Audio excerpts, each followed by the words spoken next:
खुलुमबाय स्टुडियोआव दं आं उदास्रि मोसाहारि। दुर्गा फुजाया खाथिनिफ्राय खाथि सफैबाय।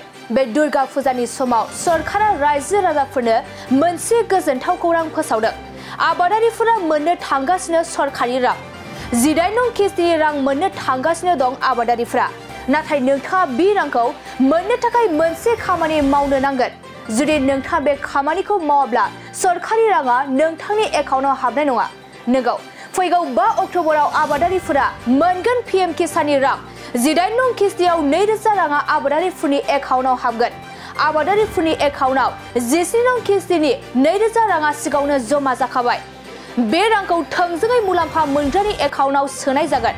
रां हाबनायनि सिगां नोंथाङा नोंथांनि एकाउन्टखौ आपडेट खालामनांगोन। फैबाय थानाय इनस्टलमेन्टनि रांखौ मोननो थाखाय नोंथाङा इकेवाइसि खालामनाया गोनांथार। पीएम किसान एपनि गेजेरजों नोंथाङा इकेवाइसि खालामनो हागोन। नोंथाङा बे इकेवाइसिखौ अनलाइन खालामनो हागोन आरो नोंथाङा सीएससी मिरुआव थांनानैबो इकेवाइसिखौ खालामनो हागोन। सरकारा आबादारिफोरखौ इकेवाइसिखौ आबुं खालामनो थाखाय खावलायदों। बाजाज बाइक सालायनो मोजां मोनग्रा रायजो राजाफोरनि थाखाय मोनसे गोजोनथाव खौरां।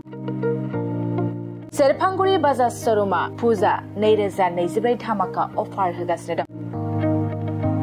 क'क्राझार जिल्ला सेरफांगुरियाव थानाय फुंखा एन्टारप्राइज बाजाज श'रुमा सेप्तेम्बरनिफ्राय 30 अक्ट'बर फुजा 2024 धामाका अफारनि खाबुफोर होगासिनो दं। नोंथांमोना सेरफांगुरियाव थानाय फुंखा एन्टारप्राइज बाजाज श'रुमाव खुंफुंजानाय फुजा धामाका अफाराव फैनानै नोंथांनि लुबैनाय बाजाजनि बाइकखौ लांफैनो हागोन।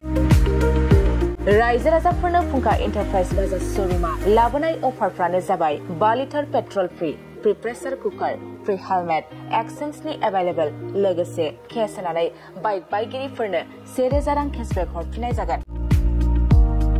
आरो बाइक बायगिरिफोरनो फ्री लटारि कुपनबो हरनाय जागोन। बे लटारि कुपनाव जाखाङोब्ला washing machine, refrigerator, Android TV, smart watch आरो एन्ड्रइड फन बेफोर मोनबा प्राइजफोरखौ मोननो हागोन।